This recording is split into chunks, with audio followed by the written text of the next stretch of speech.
Power Rangers Lost Galaxy was an in-spirit sequel to In Space, an epilogue and final farewell to the Zordon era of Power Rangers, and once it all came to an end, all gloves were off. Power Rangers Lightspeed Rescue was a fresh start, a blank slate, completely independent from the past 7 years, needing to start over and give a new beginning to everything. The Rangers, the villains, how would they do it?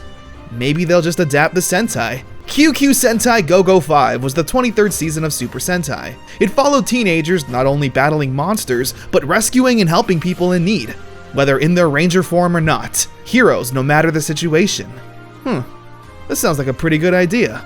How would the first true standalone season of Power Rangers since Mighty Morphin hold up?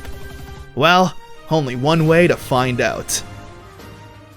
Operation Lightspeed. We start off with these nomads traveling through a vague desert area. One of them falls into a pit, Mike style, and comes across a tomb, where naturally, they stupidly open it up and release evil energy onto the world. We then cut to a military base, where this girl named Dana informs their captain, and father, named Captain Mitchell, about the situation. He grabs some folders and says, it's time. We see a stuntman showing off in his plane.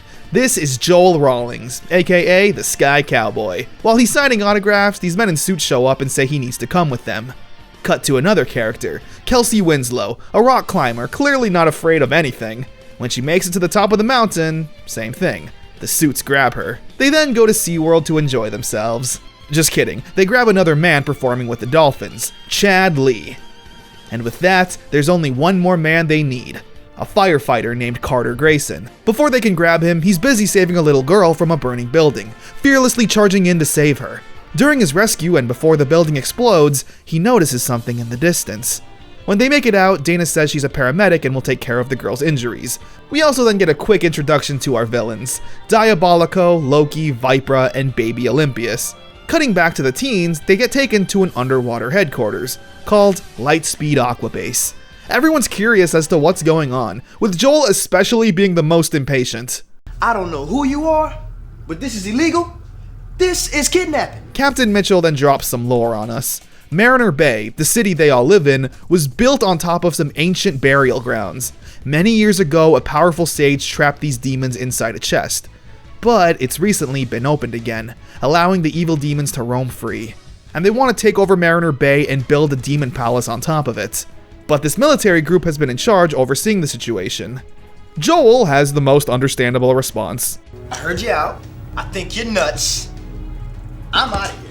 Carter, however, remembers that figure he saw in the burning building, believing the story. Just then, Lightspeed HQ gets an emergency report saying a demon is attacking Mariner Bay. And once everyone sees the damage these demons are doing and the harm it's causing the people, everyone is immediately on board. What do we do first? Captain Mitchell gives them their morphers, including giving one to Dana, to her surprise, who will be their fifth. They grab their matching jackets, which look cool, and hop into the Jeep that'll be their main mode of transportation. The Rangers arrive onto the scene and do battle with that fire monster and the Batlings. The Batlings are this season's foot soldiers, and to say they look absolutely stupid would be an understatement. However, they are pretty strong, overpowering the Rangers. Captain Mitchell calls them and just tells them to use the morphers. And, like it was second nature to them. You want to destroy Mariner Bay? Let's go through us to do it. Ready? Lightspeed Rescue!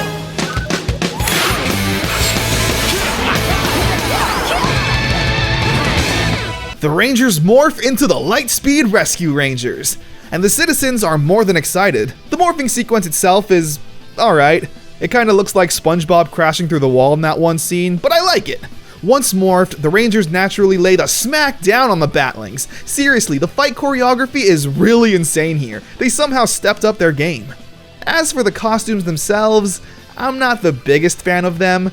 The umbrella pattern on the chest, I get it, is supposed to be symbolic, like protection, like an umbrella, but it's a little too basic and boring. The helmets are cool though, especially Carter's, resembling a firefighter emblem. They pull out their blasters and blow the monster to high heaven, where they then unmorph in front of everyone, with the citizens of Mariner Bay being thankful to the Rangers.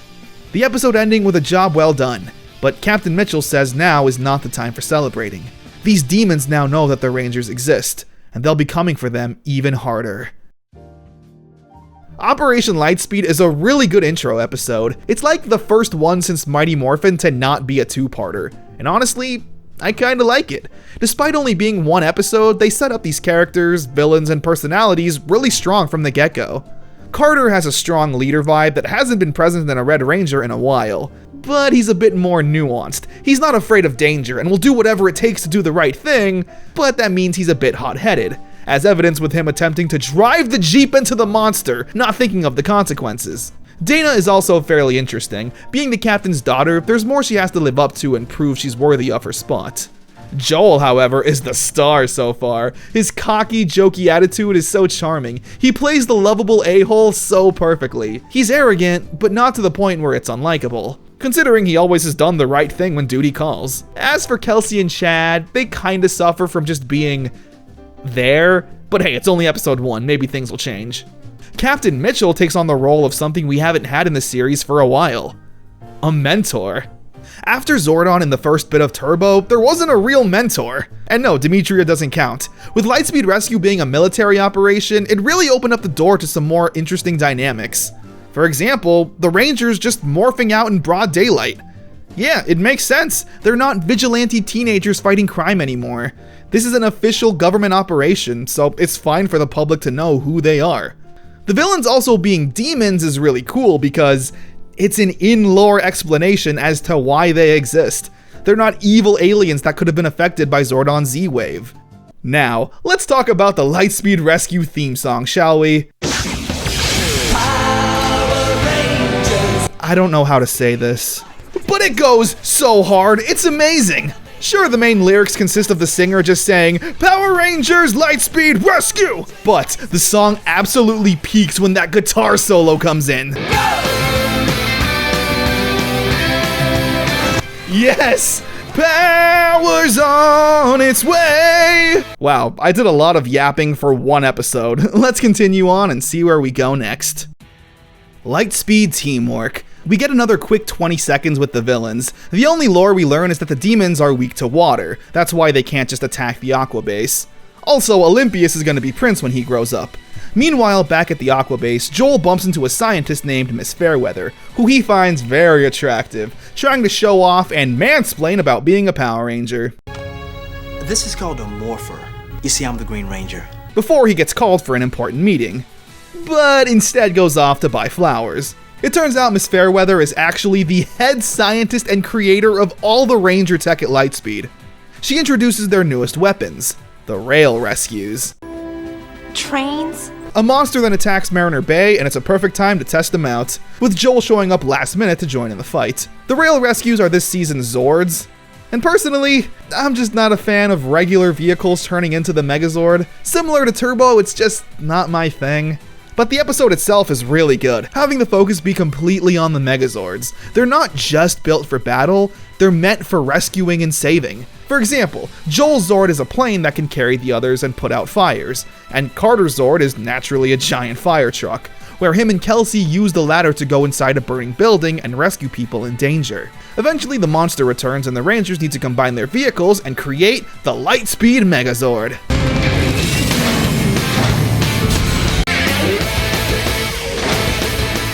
We're locked. Ready? Ready to take him down. Let's get him. Despite not being a fan of the individual Zords, when combined, I really like the Lightspeed Zord. It's simple, yet effective. Again, it's a government-created Megazord, so it doesn't have a reason to be flashy or super unique. They destroy the monster and head back to the Aqua Base, where Joel finally has some time to give Miss Fairweather the flowers. He starts boasting about the Megazord fight, saying that there was some know-it-all scientist trying to give him orders, and that why should he listen to some computer geek? Not knowing that that computer geek was Miss Fairweather herself, where she storms off and the other Rangers have a laugh at Joel. Trial by fire. The Rangers are sent on a training exercise. Joel and Chad run an obstacle course, Dana and Kelsey need to rescue a child, and Carter is in a simulated shootout. Everyone does great and passes, except Carter, where Captain Mitchell tells him he needs to use his head before he shoots, with everyone, especially Carter, left confused. Viper and some Batlings then go down to Mariner Bay and try to blow it up. The Rangers then show up and they do battle. Again, I gotta praise the choreography in this fight. This is so good. Carter chases down Viper and fights her. However, she lights the floor on fire and escapes. But then Carter notices some people in danger. But before he saves them, Captain Mitchell orders him to instead put out the fire. He's confused and refuses at first, but begrudgingly agrees. He puts out the fire, but the highway still collapses, with a chunk of cement actually landing on the child. Jesus. Carter leaves in a fury of anger, heading back to the Aqua base to confront Captain Mitchell. You told me to put out the fire. You were wrong. I wasn't wrong. Of course you were. Captain Mitchell, though, says he did the right thing, but Carter doesn't understand and just leaves. He goes to the hospital and sees that the child is in critical condition, telling a story about when he was a kid. He was trapped in a burning building, and a brave firefighter saved his life, and sacrificed his in the process. Ever since then, Carter wanted to be a hero just like him. He leaves and returns back to the training course where he failed his exam. But this time, he notices something. Explosive containers he hit with the paintball. He then rushes to the collapsed highway and notices more flammable containers, realizing that if he didn't put out the fire, more innocent people would have been hurt. Captain Mitchell shows up to tell Carter that sometimes the obvious choice is the wrong choice, and that being a leader isn't easy. It's why Captain Mitchell is a bit harder on him. Carter doesn't feel like he's cut out to be a ranger, but after all of his friends call for help, he immediately jumps back into action, knowing it's what he needs to do. He shows up, fights the monster, and saves the day. When Carter returns back to the hospital, the kid is dead. No, I'm just kidding, he's alright. Saying that when he grows up, he wants to be just like Carter. Me too, kid. Me too. A good episode that builds on Carter's character. Again, being the reckless, hot-headed hero who needs to take a step back and sometimes analyze the situation. Riding the edge. A random girl is walking her dog when it breaks loose and runs into traffic. And nobody stops! What's wrong with you people? Mariner Bay is terrible. The demons are the least of their worries. It almost gets hit until Kelsey shows up to save the day with her epic rollerblading. It turns out this girl is an astronaut and is flying into space today, with B-roll from Turbo and in space. Great. Is she gonna go off and find Zordon? The demons then summon a tornado that puts the ship in danger. The rest of the episode is a big action scene between fighting off the monster and saving the girl. Not much to really comment on, although I do like how when Kelsey communicates with her, they can just share their identities. Like, the astronaut learns that she's the Yellow Ranger and it's not a big deal. I really like this dynamic. A matter of trust. Captain Mitchell informs the Rangers they'll need to be protecting a fuel cell and bring it back to the Aqua base safely. That is, everyone except Dana, who gets told she'll instead be picking up Captain Mitchell's friend and driving him around. This naturally upsets Dana, who's angry because she feels like her dad doesn't trust her as a ranger and only sees her as his little girl. She's on taxi duty and isn't happy about it, especially since the old man is kinda wacky. During the Rangers' mission though, they get ambushed by Vipra. They call in Dana for help and she goes to join, however, Captain Mitchell orders her to not go. During the fight though, Viper realizes that the Rangers don't have the fuel cell. Realizing that Dana isn't there, comes to the conclusion that she must have it. And, yeah, the old man that Dana was driving was in possession of the real fuel cell this whole time. The Rangers were actually a decoy. The old man tells Dana that her father trusts her more than anyone. However, since Dana drove off course, Vipra catches up, and she needs to use her wit to escape the battle. They deliver the fuel cell, defeat the monster, and everyone is happy. Similar to Carter's episode, I get that the captain can't just say, Dana, you have the real fuel cell, stay undetected, or Carter, put out the fire, there's explosive barrels nearby, because the Rangers need to learn the lesson themselves. But in universe, he's a terrible captain, sabotaging the missions just so the Rangers can learn something. Wheels of Destruction. Viper gets a new car, and it's literally Zane's car from in space, but with a Batwing. Also, I haven't mentioned this yet, but Viper's actress, Faster! I'll destroy Mariner Bay with an earthquake. Maybe the worst actor I've ever seen. I'm not trying to be mean, but good God, is every line she says so awkward. Just what I thought. In my Vipari, I'm invincible. Anyway, yeah, Vipra has a supercar that's invincible to the Rangers' weapons. You know what that means. Miss Fairweather gets hard at work with creating a new weapon. The latest weapons in your arsenal. The Lightspeed Cycle's now available at Walmart. Okay. That's it. Cyborg Rangers. During a battle with the Batlings, another team of Lightspeed Rangers show up to wipe the floor with them. It turns out though they're not actual Rangers, but robots created by the General. The General scolds Captain Mitchell for hiring teenagers to take on the role of the city's defenders, saying the Cyborg Rangers are now on duty, and the Lightspeed Rangers need to resign, handing in their morphers. Miss Fairweather tells the General that those robots are missing something that the real Rangers have. A heart. During an attack, though, the Rangers hear some commotion, and despite not having their powers or having it technically be their responsibility, Don't you think? We should check it out. the Cyborg Rangers were doing battle with a demon. However, one of its blasts messed with their programming and turned them evil. Before they could do any harm, though, the Rangers show up and fight them unmorphed, until Captain Mitchell shows up and gives them their morphers back. Time for some human power. Lightspeed! Rescue! This is the moment I really fell in love with this team. They were plucked out of their regular lives to now work for the government and fight demons. And once they were fired and lost their powers, it didn't stop them from still wanting to do the right thing and help the people in need. They're teenagers, sure, but Captain Mitchell clearly made the right choice when choosing the Power Rangers. Captain Mitchell made a wise choice. I just said that! Up to the challenge. It's a Chad episode. We see he wakes up early every morning, swims with the fishes, and all around is just an upstanding person that I could never be.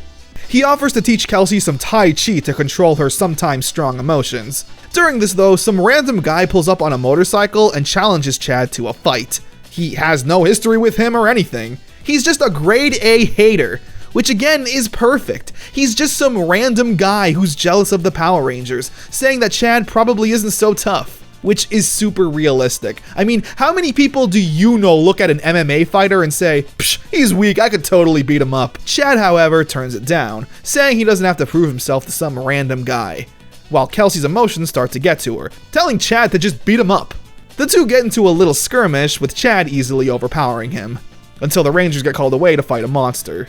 Meanwhile, that bully guy shows up to Vipra and pledges his allegiance to her, saying he wants the power to take on the Blue Ranger. Chad receives a note from a Batling saying that he's been challenged, and I've never thought the name Brian could be so menacing and evil. Anyway, he shows up and Brian, now possessed with some evil powers, forces Chad to fight him. It's a really good fight scene too. Chad pulls out some sick moves that haven't been seen since the likes of Mighty Morphin. However, through the power of honor and friendship, Brian eventually breaks free from the spell and realizes he shouldn't be such a dick to a guy who only ever tried to be nice to him. The episode didn't really do much in terms of development, but it showed off Chad's character really well. An honorable and nice man who could beat you up if he wanted to. Go Volcanic. Dana rides the bus and it gets hijacked by a bank robber. He pulls out an actual gun. Jesus, I didn't know you could do that. But Dana, however, isn't afraid and absolutely whoops the guy and unarms him. However, a volcano erupts and it causes the bus to crash, and that criminal goes flying out. But Dana, being a Power Ranger, naturally helps him back in. He's thankful and surprised that they all helped him after what he did. The Rangers show up and need Dana's help, asking if anyone else can drive the bus since the driver was injured during the crash. The bank robber offers, but everyone is against it since, well, he did pull a gun on everyone. However, Dana believes he'll do the right thing. The Rangers fight the monster, blow it up, and the bank robber drives the bus to safety, turning over a new leaf. He does get arrested at the end of the episode, but it all has a nice vibe, with him saying he's ready to accept the consequences of what he's done, and his life will be different from here on out. Rising from the ashes. Joel tells Miss Fairweather that she should just take a break since she's always working so hard. She ignores him and he frustratingly walks away, with Miss Fairweather feeling a bit guilty for being so dismissive. It's a pretty good action episode with a lot going on. Miss Fairweather goes back to the volcano to research the seismic activity. The demon's once again activated and the earthquake traps Miss Fairweather in there, as well as getting knocked out with one of the rocks. The Rangers show up when a demon gets summoned there, and it's super powerful, destroying the saber and draining the Megazord's energy.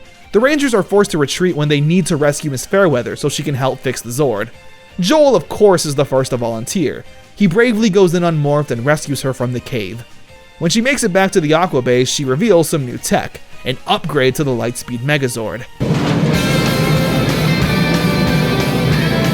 Begin assembly.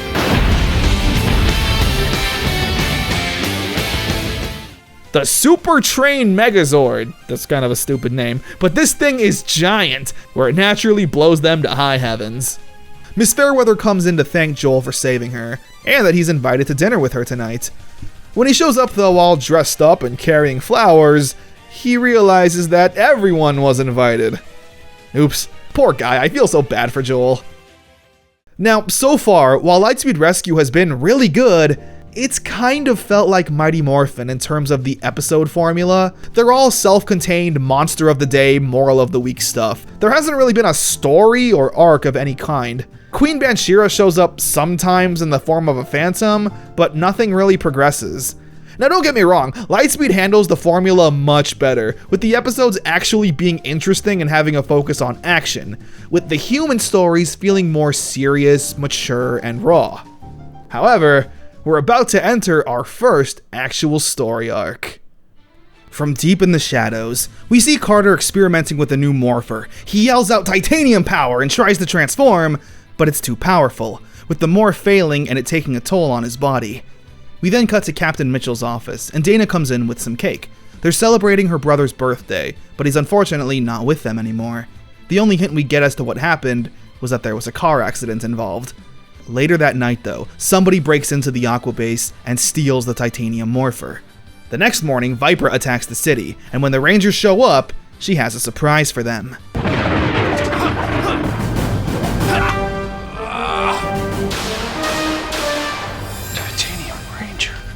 The Titanium Ranger. She commands him to fight, and he absolutely whoops the Rangers. He is super powerful, along with his axe that turns into a blaster, a staple for a 6th Ranger at this point.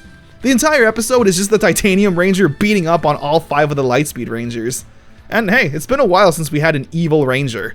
Miss Fairweather has been working on some new weapons though, and now seems like the perfect time to put them to use.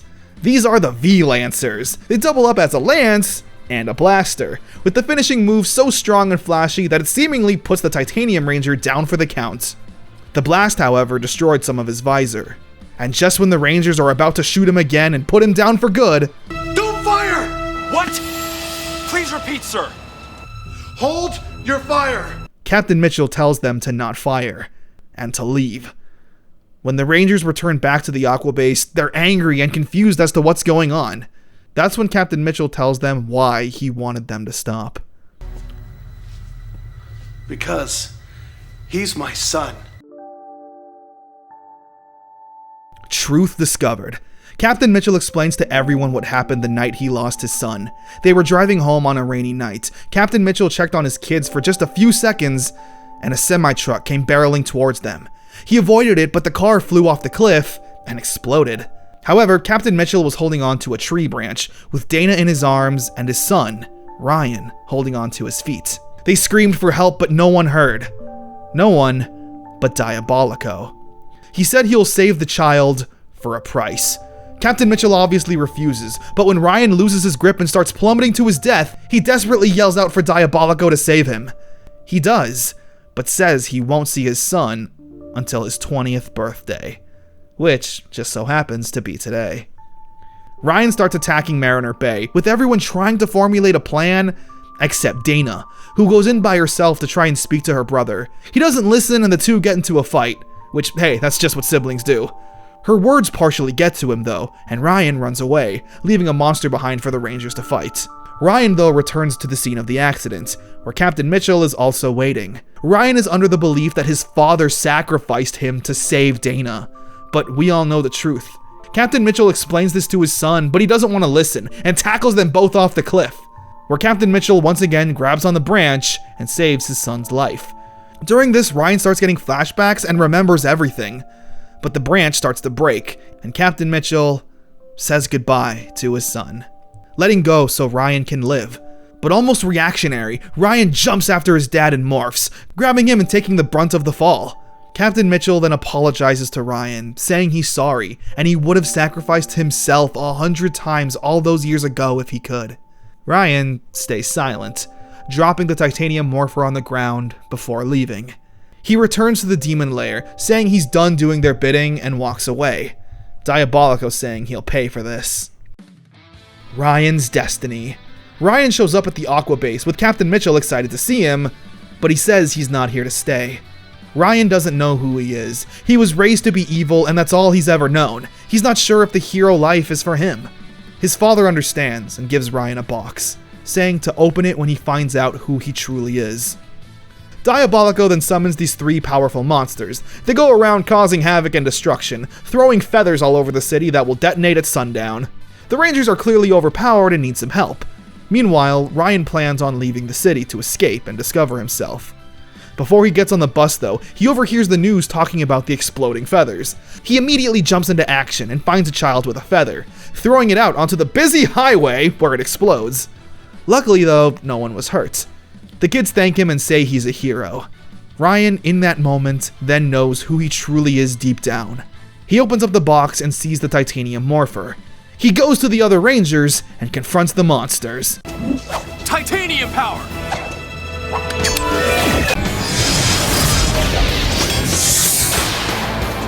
He morphs into the Titanium Ranger and single-handedly lays the smackdown on these monsters so hard. We get a nice hug between brother and sister, and yep, Ryan is officially a Power Ranger. Before we can celebrate too much though, that night Ryan has a nightmare. Diabolico pins him against a pillar and places an evil marking on his back. A cobra. And every time he morphs, it'll slowly move up his body until reaching his neck, where it will then kill him. Ryan wakes up from this nightmare, but when he goes to his mirror, he sees the marking. It was all real. Before we continue, let's talk about the Titanium Ranger. This is actually the first ever American-made Power Ranger. Go-Go 5 didn't have a 6th Ranger, to my knowledge, but since it's Power Rangers tradition at this point, and usually the 6th Ranger is the most popular, they just made one from scratch. The morpher, the suit, the weapon, the footage, it's all American-made. And honestly, they did a really great job with it. I had no idea this wasn't a Sentai character. And I really like the nod to the Sentai, with the big Roman numeral 5 being on the helmet. Ryan is a very interesting character too. I like how he wasn't brainwashed to be evil or anything, he was just raised by demons and fed a lie for his entire life. Once he found out his entire life was a lie, naturally he was a bit confused. Living his whole life this way, he wasn't sure if evil was just who he was now. A nice little mini arc with some real mature themes like child sacrifice and parents' abandonment. Great stuff. Curse of the Cobra. Not a lot happens here, just a big fight between the Rangers and the monster. Carter notices the mark on Ryan's back and is worried the entire time.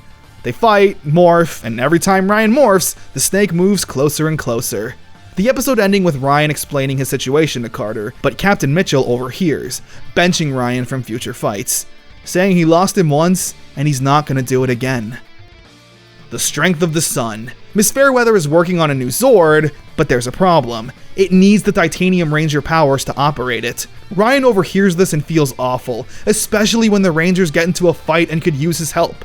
Eventually though, Ryan has enough and jumps into action, boarding the new Megazord, the Max Solar Zord. It's a pretty cool Megazord. It lands some super cool spinning kicks and destroys the monster. Everyone celebrates, except Ryan, who's now passed out. The curse took more life force than he was expecting. There's some bad news. That Miss Fairweather only shares to Captain Mitchell. The fight used up so much Titanium Ranger energy, she says that the next time Ryan morphs, it could kill him. The Cobra strikes. After once again being benched, Ryan decides to take matters into his own hands, traveling to the ancient tomb to rid himself of the Cobra's curse. Meanwhile, Diabolico does battle with the Rangers head on. He's naturally super powerful and they could really use Ryan's help.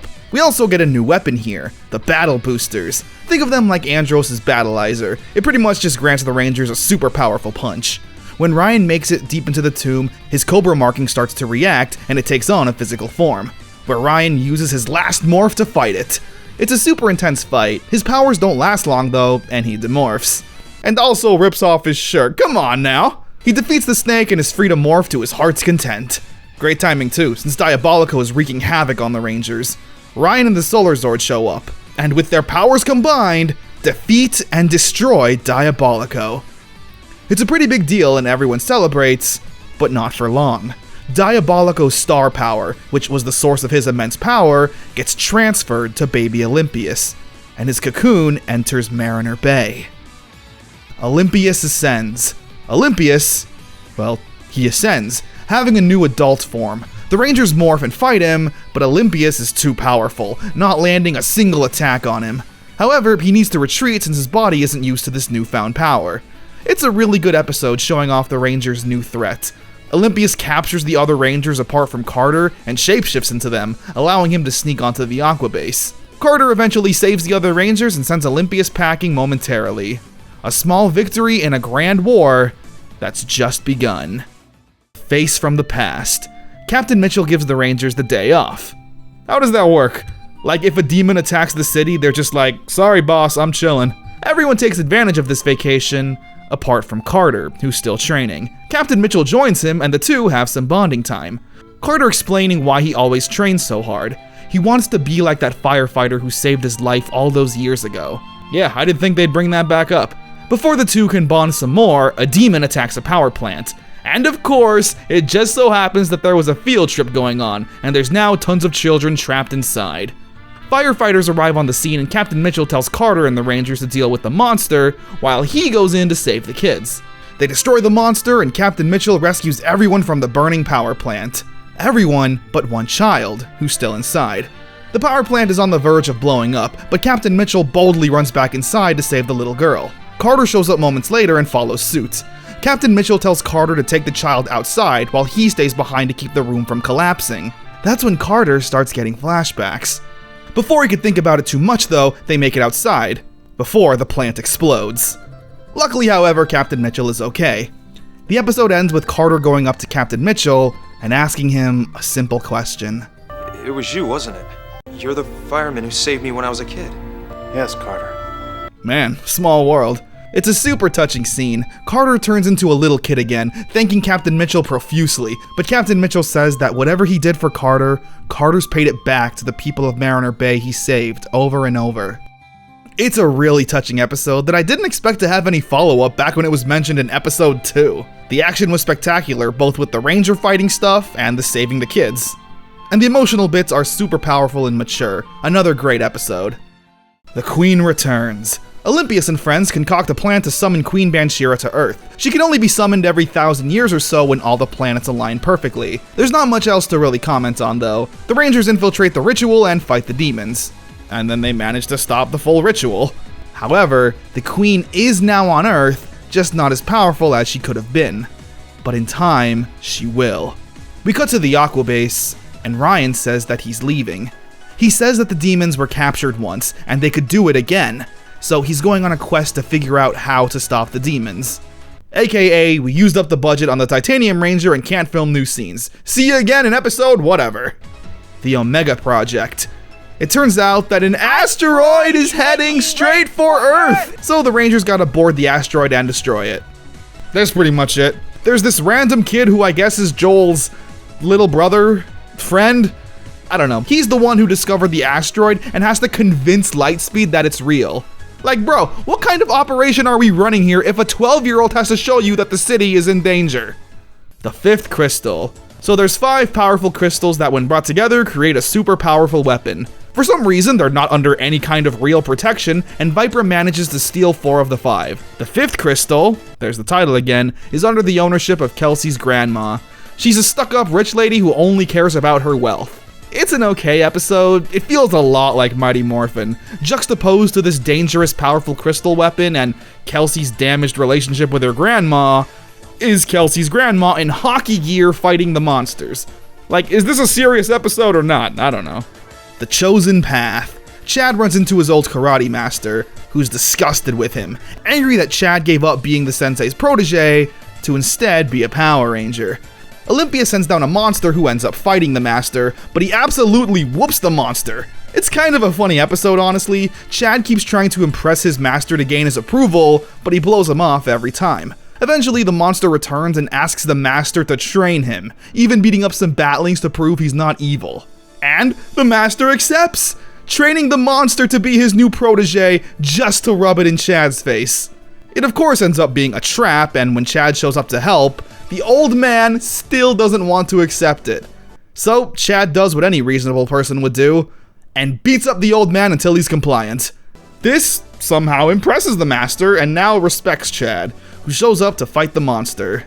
I think this scene just exists to show that Chad can do all these cool kicks. He morphs, defeat the monster, and the Master is now friends with Chad, accepting his path. Yesterday again, Miss Fairweather creates another toy for the Rangers. It's just the Lost Galaxy Jet Jammers, but this time you lay down in it. It's a really weird episode. Carter's trying to learn how to fly it, but is having problems. Meanwhile, the Rangers are fighting Olympius, and he seemingly destroys them.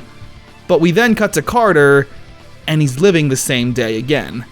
It's a Groundhog Day episode, but it's never explained why it's happening. I remember in Zeo when they did the same thing, and the source was a monster or something, but here it's just like, God gave Carter another chance to save his friends. He of course does it with the new toy now available at Walmart. As time runs out, Olympius tries to call a truce with Lokai and Vipra. I forgot to mention, but since Olympius' debut, he's been having petty arguments with the other demons. During this truce, he betrays them though and sends them far away. The rest of the episode has the Rangers dealing with the flower monster. It plants flowers on their bodies, and at noon the flowers will open up and spray the Rangers with a deadly toxin. They try blasting at it with the laser, but it has no effect. All seems hopeless. Until Carter gets a brilliant idea to get into the Max Solar Zord and fly to the sun. So they go in space, and the plan works out perfectly, destroying the flowers and destroying the monster. The episode ending with Vipra and Lokai wandering the deserts until coming across the tomb that they were all imprisoned in. Vipra reads a spell, and it resurrects Diabolico. We also see that Ryan had a similar plan, witnessing all of this go down. In the freeze zone, Ryan tries to contact the other Rangers about Diabolico, but the signal keeps cutting out. Diabolico shows up and summons a monster that can freeze things. It freezes Miss Fairweather and some of the other Rangers, and they fight. It's a fun episode, but not much else to really say about it. The episode ending with more internal conflict. It's now Olympius versus everyone else, but the Queen is on her son's side. The mighty mega battles. Thank goodness it's not super mega battles. I mean, that'd be ridiculous. So this brilliant scientist named Clark shows up to Lightspeed, and Miss Fairweather is just absolutely enthralled by him, which naturally gets Joel super jealous. He tries acting like a scientist to impress her, to no avail, even trying to sabotage a lunch date. Things get worse when a monster shows up and blows up the car. Low-key, Joel was probably happy about that. The explosion leaves Clark unconscious, and when Joel sees how upset this makes Miss Fairweather, he accepts the fact that she loves Clark more than him. Joel does this really cool running morph, but Chad takes the cake for morphs that go absolutely hard.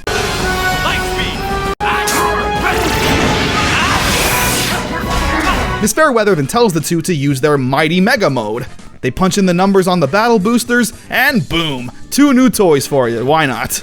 They destroy the monster, and Clark thanks Joel for everything. He leaves Lightspeed, and Joel tells Miss Fairweather that the two of them make a good couple. Clark is my brother.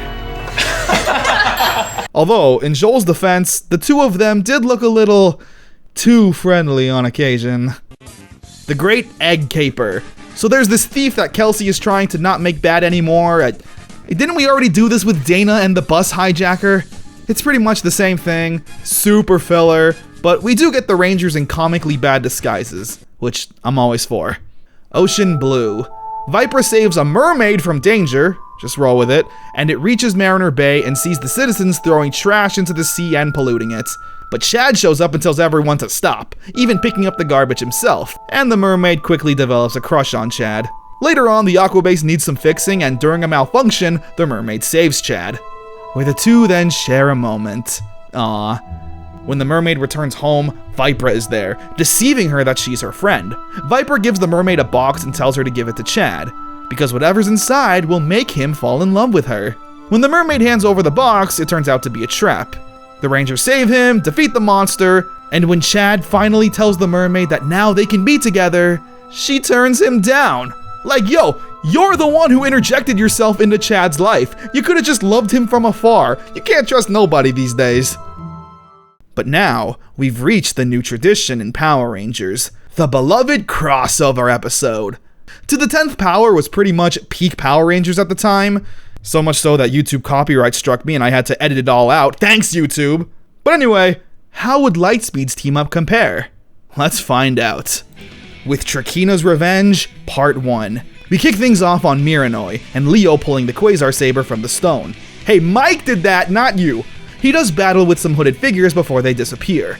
Meanwhile, back on Earth, we follow our new main characters.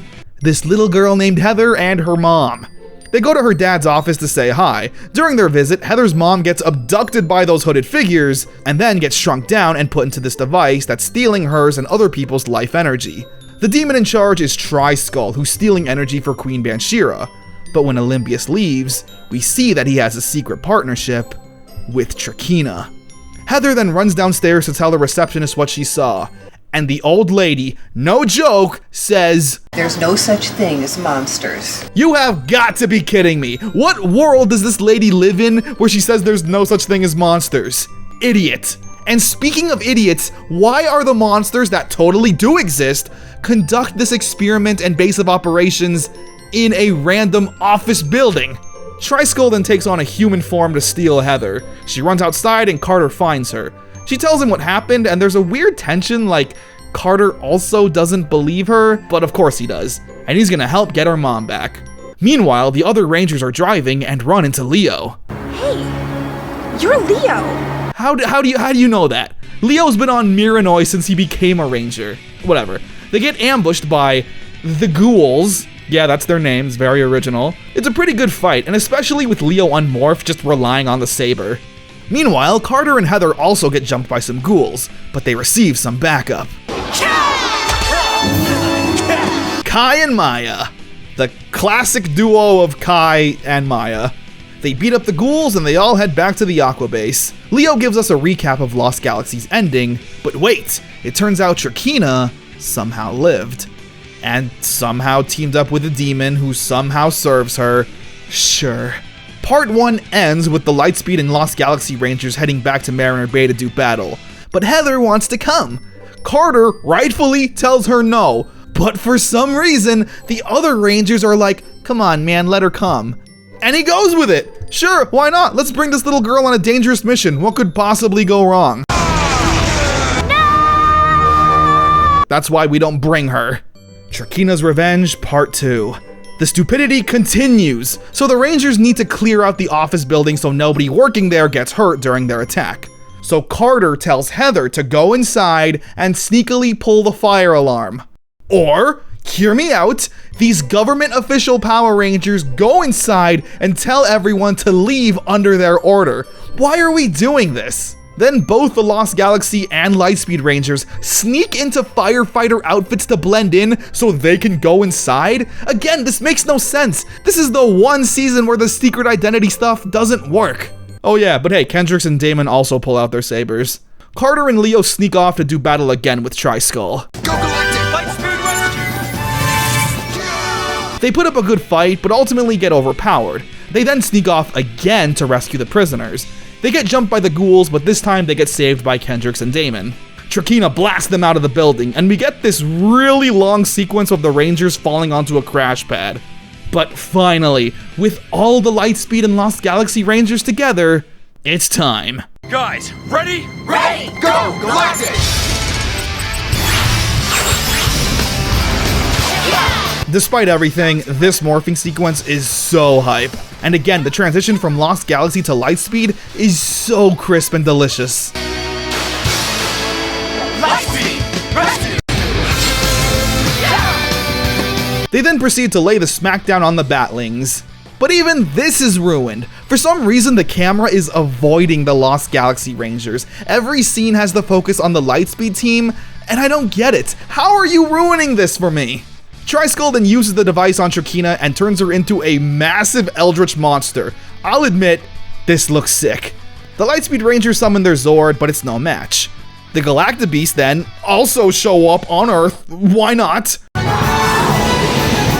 And the two Zords do battle, for about 5 seconds before the Galaxy Megazord falls apart. What happens next is kinda cool, but is also rushed. The Lost Galaxy Rangers summon the Lights of Orion, and when the Lightspeed Rangers pick them up in the Zord, the Lights of Orion combine with the Omega Megazord. This is super awesome, but again, it just kinda happens. It's enough power to destroy Trakina once and for all. And most importantly, Heather reunites with her mom, thank goodness! She becomes an honorary Power Ranger, and the Lightspeed team asks if the Lost Galaxy Rangers could stay on Earth for a bit. But Kendrick says they're needed back on Miranoi. Why? Trakina is dead, and the sabers were seemingly dormant until this incident. Then the episode ends. Okay. If you couldn't tell, I really didn't like Trakina's revenge, mainly because the focus of a team-up episode should be on the teams teaming up. Instead, we focused on this little girl and her adventures as an underdog little kid hero. Yeah, kid power. That's dumb. There were also so many unanswered questions.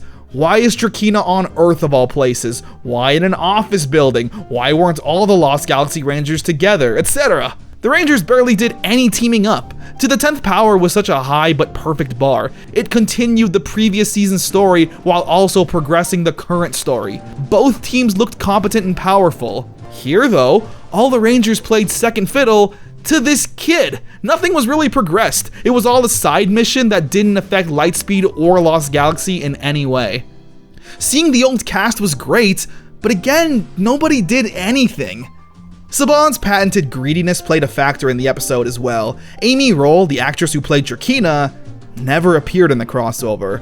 Trakina was then portrayed and voiced by Jennifer Burns. It's why most of her face was covered up and why her voice, it wasn't Trakina. Those miserable Galaxy Rangers destroyed my magnificent beauty. Apparently she was upset with the lack of screen time the character would have, and the pay probably wasn't also great. Same with Danny Slavin, Leo. He apparently walked off set due to a pay dispute. It's why there's not a lot of scenes with Leo, and some of his voiceover clips just sound bad. Got just the thing. Quasar Sabers, power up! Yeah! Hooray, a return to Mighty Morphin Season 2 dubs. Overall, it's just a bad crossover. The morphing sequence is iconic, so I'm glad we at least got that. It's just a shame. I wish it was better as a whole. We went from the best crossover to so far, the worst. Which, hey, to be fair, there's only been 2 so far. Let's move on. The Last Ranger. During a fight with a monster, all of the Rangers, apart from Dana, gets hit with a blast that gives them amnesia. They remember everything up until becoming Power Rangers. So to cure it, Dana and Miss Fairweather use the power of flashbacks. Yep. It's a clip show episode. Remember Lightspeed Rescue? What a great time. What if I just replayed this video from the beginning during this segment? Anyway, the power of clip shows eventually works and the day is saved. Sorcerers of the Sand. Diabolico traps Olympius and the Rangers in this monster graveyard world, where, you guessed it, all the Rangers' past enemies come to life and have to do battle with them.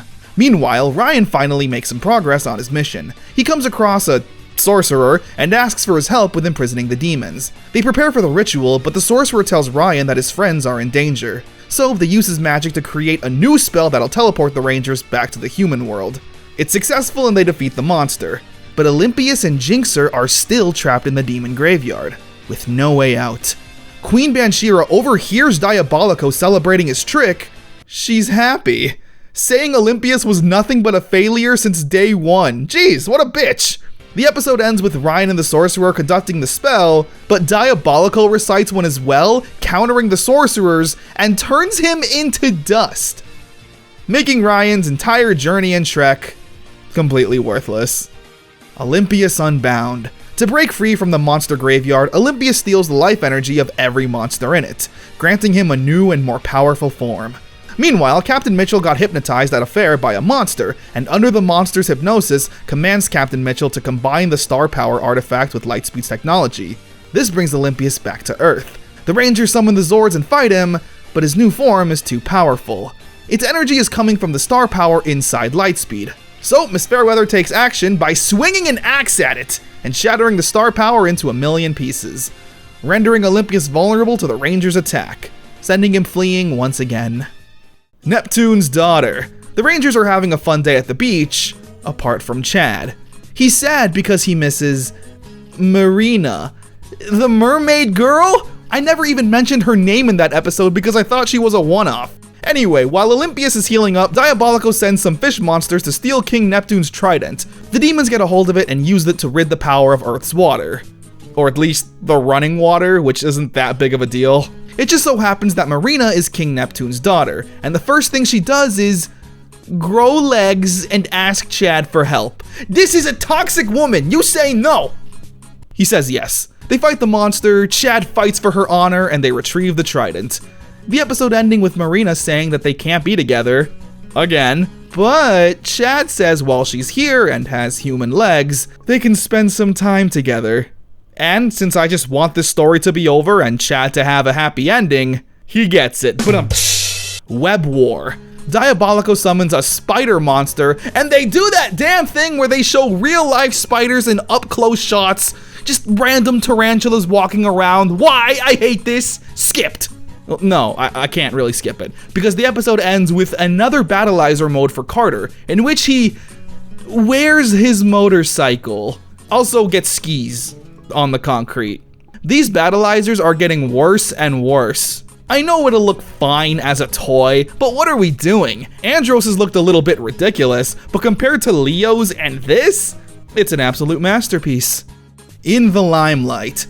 So this famous woman becomes absolutely enamored with Dana, and she becomes a model. However, this eventually gets to her head and turns Dana into a self-centered egomaniac who doesn't even care about being a paramedic or a Power Ranger, until obviously she sees people in danger and realizes what's more important in life. Man, this is probably the most nothing filler episode in Power Rangers I've seen in a while. It reeks of Mighty Morphin Season 1. Wrath of the Queen. Queen Banshira has had enough of everyone's incompetence. She straight up kills Vipra and steals her life energy to power herself up. Yep, that's the end of Vipra. Good. Lokai then gives Diabolico some friendship charm because I guess they're besties. Honestly, the whole episode is kinda weird. Diabolico overhears the Queen talking about how all the demons are expendable. She doesn't care whether they live or die. And this angers Diabolico? Like, did he not assume this was already the case? She teleports the Rangers to her domain and they do battle with Lokai. They get the upper hand and the Queen tells Diabolico to use the blaster to blow up Lokai, which in turn will blow up the Rangers. But Diabolico refuses because that's his friend? Like, I'm not against the idea of the demons having a heart, but it comes out of nowhere. Episode 1 literally had Diabolico beefing with a baby. Nothing about his character up to this point ever came off like he cared about anyone. Queen Banshira takes matters into her own hands and blows up Lokai herself.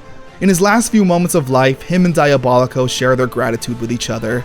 Diabolico then abandons the Queen, and the Rangers do battle in their Megazord. It's a difficult fight, but the Rangers eventually land their finishing attack on the Queen, but she survives, ending the episode. Again, it's a weird episode. Firstly, killing off Vipra so suddenly is honestly okay. She offered nothing plot-wise. The first human villain character in Power Rangers to be absolutely useless. Scorpina did more. And the whole Diabolico having a heart thing and turning on the Queen, again, just felt so random. He's never done anything to show he cares about anyone. Whatever. Rise of the Super Demons. Olympius has spent the past few episodes recovering. He runs into Diabolico and wants his revenge for trapping him in the demon graveyard. He whoops him and takes him to the Queen, where they have plans for Diabolico. Olympius returns to Earth and confronts the Rangers with his new weapon. They brainwash Diabolico to serve the Queen. Now, under Olympius' control, the two of them team up to fight the Rangers. Lightspeed! Rescue! Ah! It's a really good fight, lots of intense action. When the Megazord battle happens, it's more bad news. The Super Train Megazord and the Solar Zord are destroyed in battle. Luckily, however, Miss Fairweather was working on another new Zord, the Life Force Megazord, being able to land a final strike on both Olympius and Diabolico, where they both meet their ends.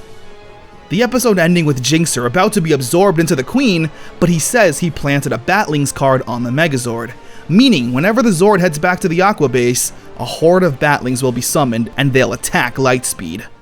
Which leads us to the end. The two-part finale of Lightspeed Rescue. What will be the fate of the Lightspeed Rangers? Well, let's find out. In The Fate of Lightspeed, Part 1. Ryan sends a message to the Rangers saying he's found a key that will be able to lock the demons back in their tomb. But it quickly gets interrupted when the Queen shows up and kidnaps him. Carter decides to head to the ancient tomb by himself to save Ryan.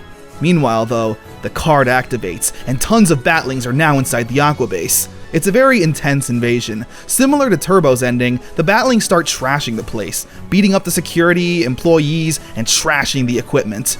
The Rangers put up a good fight, even having some really cool morphing sequences. Lightspeed! Rescue! However, the enemy forces are too powerful, the Batlings even boarding the Life Force Megazord and having it attack the Aqua Base, putting it on the brink of total destruction.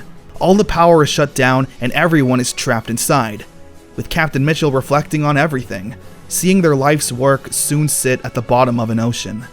Meanwhile, Carter makes it to the Demon's Palace and sees Ryan. He rescues him, and the two get ready to fight the Queen. Lightspeed! Rescue! Titanium power! However, while they're doing battle, the Batlings with the Megazord are now on the surface and conducting a ritual, placing down stones that will grant Queen Bansheera unlimited power. The Fate of Lightspeed Part 2. The Aqua Base is about to completely cave in and be destroyed, with everyone inside meeting the same fate.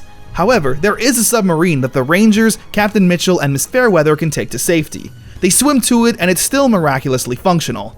They shoot missiles at the Life Force Megazord and they take it out. Okay, like shouldn't the Megazord be able to take a bit more damage from attacks? Anyway, the Queen used the spell to kick Ryan and Carter out of her domain, so they now have to deal with the Lightspeed Megazord setting up the ritual. And Carter has the most Carter plan of all time. He flies him and Ryan on the mobile armor vehicle, and they blast at the Megazord until it falls. I honestly really like this aspect. We've seen tons of Zords be destroyed in the past, but I like here that it's the Rangers themselves who need to destroy it. The rest of the team catches up with Carter and Ryan, and with all of them together, Let's go! Lightspeed! Rescue! Hurry! it's time to finally take down the Queen. They make it to the Queen's domain and make their last stand. A massive battle breaks out, with Carter heading straight for the Queen. During the fight, Carter gets hit with a blast so hard that it knocks off his helmet and chips the visor. He then pulls off this super flying kick and knocks her into the tomb. And he gives the same cheesy thumbs up as Leo. Except not really, the Queen is still alive and grabs Carter into the tomb with her. The other Rangers all try to pull him out, but Carter says to just shut the tomb with him in it.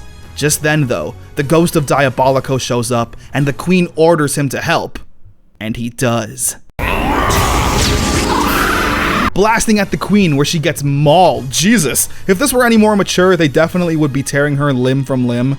The Rangers rescue Carter and seal the tomb for good, locking the demons away forever. We then cut to the Rangers handing in their morphers to Captain Mitchell.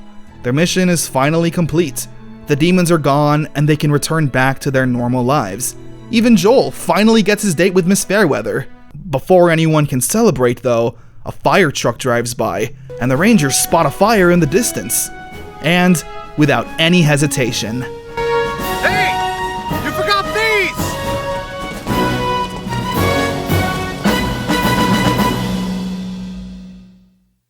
and with that, Power Rangers Lightspeed Rescue comes to an end. Man, that ending scene perfectly encapsulates this season. It's a show about real heroes. The Ranger stuff is cool, weapons, morphers, megazords, but it's what these Rangers do outside all of that that made them true heroes. Overall, Lightspeed Rescue was a bit of a mixed bag in my opinion. When the show was good, it was very good. Mature is probably the best word to describe its strengths. The Rangers not being silly teenagers dealing with high school or having silly little quirks was a nice change of pace. They were all serious young adults who had serious jobs and careers, and when duty called, they accepted that they were the best people for the job. The Ranger stuff always felt secondary. The reason these Rangers are great isn't because they use the super sword to defeat the world's strongest monster or anything. It's because we spent a lot of time with them in their human forms helping out the citizens. Carter saving children from dying, Dana needing to stop an armed robber, Chad roundhouse kicking old people in the face. These are all things that make a real hero with or without the powers. This team, so far, out of every Power Rangers team, perfectly embodied that feeling of giving it their all to protect the world without a second thought. Now, the downside to this season is that there really wasn't much going on. The most story we ever got was with the Titanium Ranger. Ryan's backstory and the Cobra arc was nice. But apart from that, it was kind of a back-to-basics season. There weren't many other arcs or continuous storylines that were going on. Because of that, I kind of feel like Lightspeed Rescue is Mighty Morphin Season 1, but done right. You can pretty much watch any episode of Lightspeed in any order, and it wouldn't feel out of place or anything. They're all mostly self-contained Monster of the Day episodes. Although again, done much better, since the human stuff is at least engaging and mature sometimes. Now let's talk about the Rangers again. Carter definitely got the most screen time and character development. He remained hot-headed throughout, but still had that fearless, undying spirit. Never once did he back down from a challenge or a dangerous situation. Joel was probably my favorite though. I never mentioned every time he flirted with Miss Fairweather, but it was a nice constant. Sometimes just a random one-liner thrown in an episode to remind the audience, yup, he still wants that. Sadly, as for Chad, Dana, and Kelsey, they never did much. They had episodes focused on them, but nothing ever really happened. The most we got was Chad being a lovesick puppy, so unless you love the mermaid stuff, there wasn't much there. Ryan? He was also there.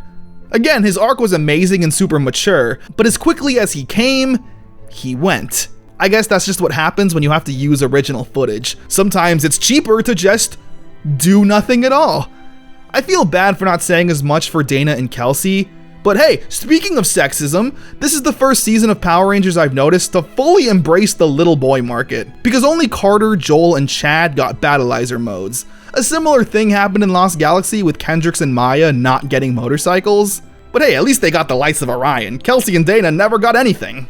The villains were probably tied with the Machine Empire for the most nothing villains. They never did anything impressive or were memorable in any way. I didn't mention it during the episode recap, but during the finale when the Batlings are destroying the Aqua Base, all I could think of was Turbo's ending with the Piranhatron invading the command center. In the sense that, it's the Batlings! They're lame pushovers. It's hard for me to feel danger or anything when they've been nothing but punching bags up to this point.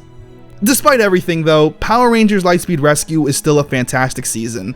It perfectly captures that Saban era charm with its cheesiness mixed with seriousness. I would 100% recommend this season for any Power Rangers fan. Apparently Lightspeed Rescue wasn't well received at first, but as years went on and multiple viewings were had, most fans changed their tune. Heck, I put up a poll on my channel asking your guys' thoughts, and it was fairly split between people loving it and feeling meh.